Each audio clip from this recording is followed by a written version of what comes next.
Assalamualaikum warahmatullahi wabarakatuh.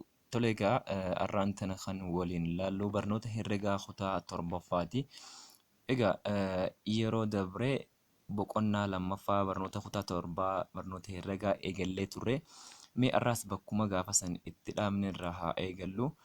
Dura egaa dhaggeeffattoonnii fi hordoftoonni yuutuubii chaanaalii barsiisaa Jamaal warreen taatan egaa laayikii, sheerii, koomentii illee kaa'uu hin dagatinaa jecha. Akkasuma warreen maatii hin ta'in ammoo maatii akka taataniif sabiskiraayib godhaatii. Isinillee sabiskiraayib yeroo gootan anillee maatii kaan isiniif ta'u miseejii keessan maatii naaf ta'i jedha itti barreessi. Maatii naaf ta'a jedhaatii itti barreessaa.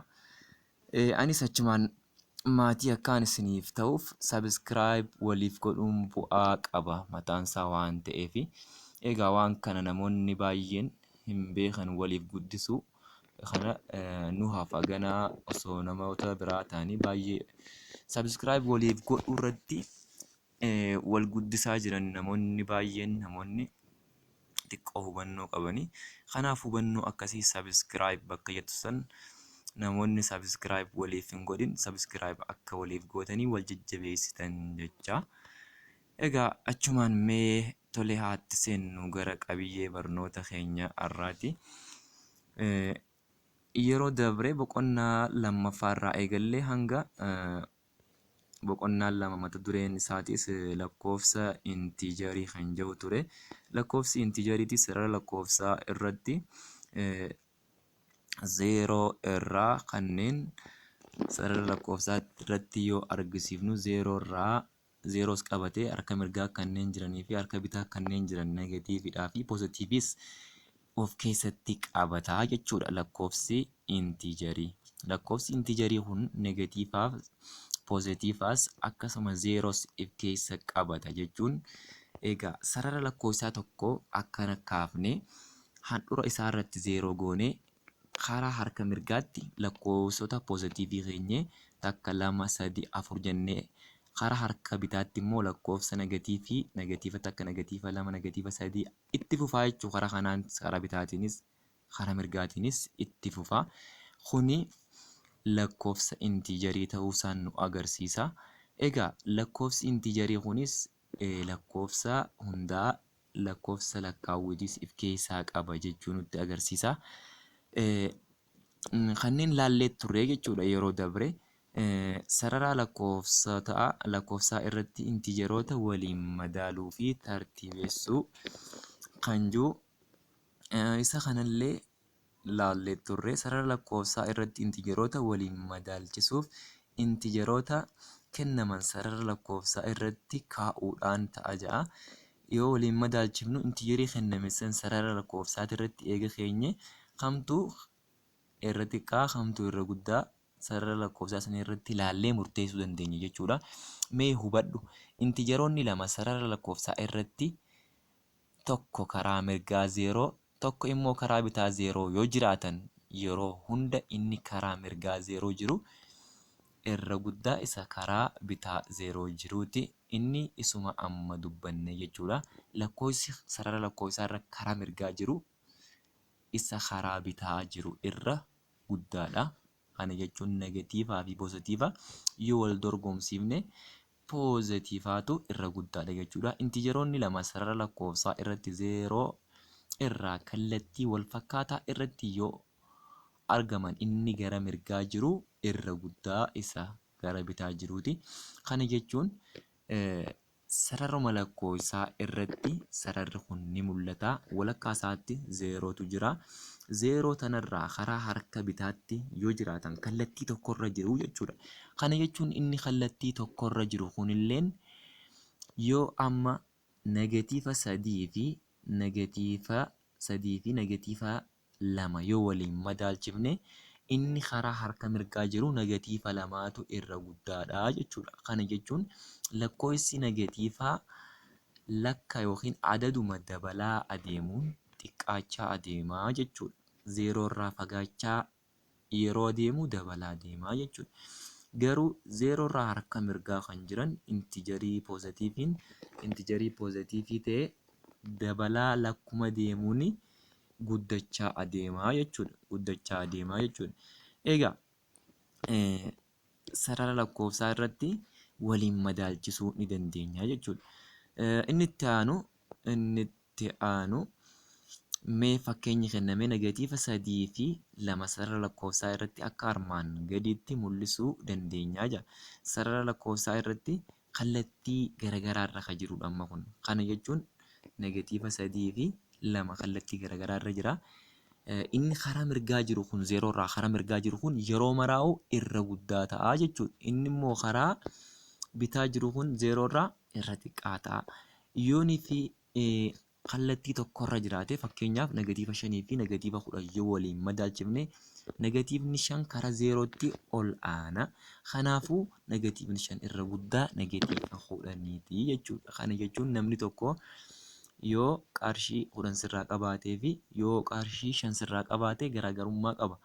Kana jechuun ati yoo qarshii 10 sirraa qabaaten qarshii 10 qabda yoo taate wanni si hafaan jirtu 10 kenniteef. Yoo qarshii 10 qabaattee qarshii 5 ammoo namaaf kennite qarshii 5 waan sirra jirtu ta'e 5 namaa san yoo kennite duraan 10 qabda yoo jenne jechuudha. 10 duraan qabdu sanirraa 5tu si hafaa jechuudha. Kanaaf negatiivni 10 irra xiqqaa negatiiva 5ti jechuudha. Egaa mee hubadhu kanaa ilaallu intijeroonni negatiivii hundi irra xiqqaa 0ti jechuudha. Intijeroonni negatiivii ta'an hundi isaaniitu irra xiqqaa 0ti. Kana jechuun aan lakkoofsa negatiivii yoo ta'e aan irra xiqqaa 0ti. Intijeroonni poozitiivii hundi irra guddaa 0ti.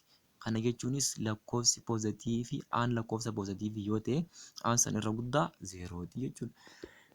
Amala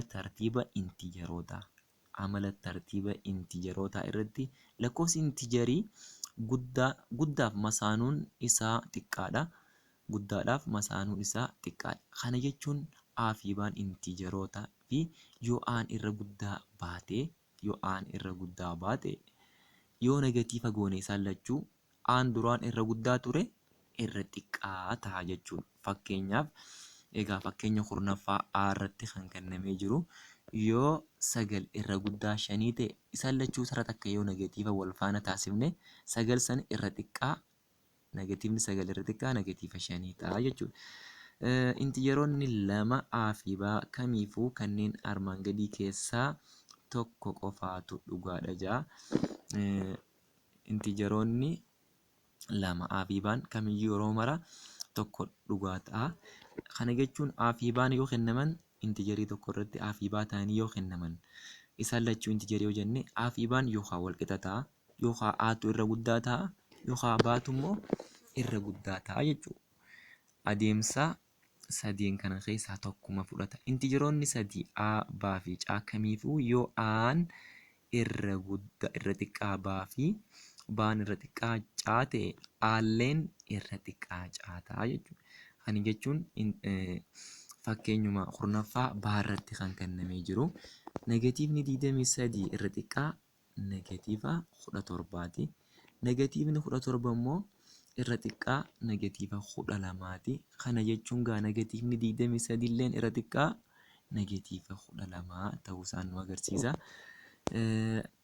Inni itti aanu hiikoo 2.3 dursaan lakkoofsa intijerii kenname tokko lakkoofsa intijerii lakkoofsa tokkoon lakkoofsicha kenname gadi ta'edha jedha. Kana jechuun yoo lakkoofsi tokko 10 ta'ee kenname 10 san dura kan dhufuu qabu 9. 9 san takkaan irraa gadii jechuu 10 gad. Kanaaf dursaa 10 ta'a. Itti fufaan lakkoofsa intijerii kenname tokko lakkoofsa intijerii lakkoofsa tokkoon lakkoofsicha kenname san caalu ta'edha. Kana jechuun lakkoofsa kenname tokko 10 yoo ta'e 10f amma dursaan 9 jenneemi 10 sanirratti akka yoo daane itti fufaa arganna. 10 takka itti fufaa ta'a jechuudha. Mee fakkeenya haa laallu. Dursaan 753 meeqa ja'a? Itti fufaan isaa hoo ja'a? Kanaaf 753 dura kan barreeffamuu qabu 752. 753tti aanee kan barreeffamuu qabu immoo 754 jechuudha.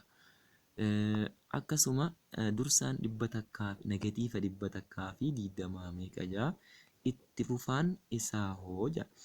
Akkasuma gaan yeroo bitaa irraa kara mirgaatti adeemnu negatiiva dhibba takkaa fi 20 yoo jenne negatiiva dhibba takkaa fi 20 kana dura barreeffamuu ka qabu negatiiva dhibba takkaa fi 20 takka negatiiva dhibba takkaa fi 20 takkatti aanee negatiiva dhibba takkaa fi 20 takkatti aanee immoo kan barreeffamuu qabu karaa zeerootti yeroo deemnu negatiiva dhibba takkaa fi 19 kunis dursaa fi itti fufaa lakkoofsotaati. Lakkoofsuma kenname tokkoof dursaan kamii itti fufaan kamii lakkoofsi tokko yoo negatiiva 10 ta'ee kennames negatiiva 10 sanirraa negatiivni 10 takka dursaadha.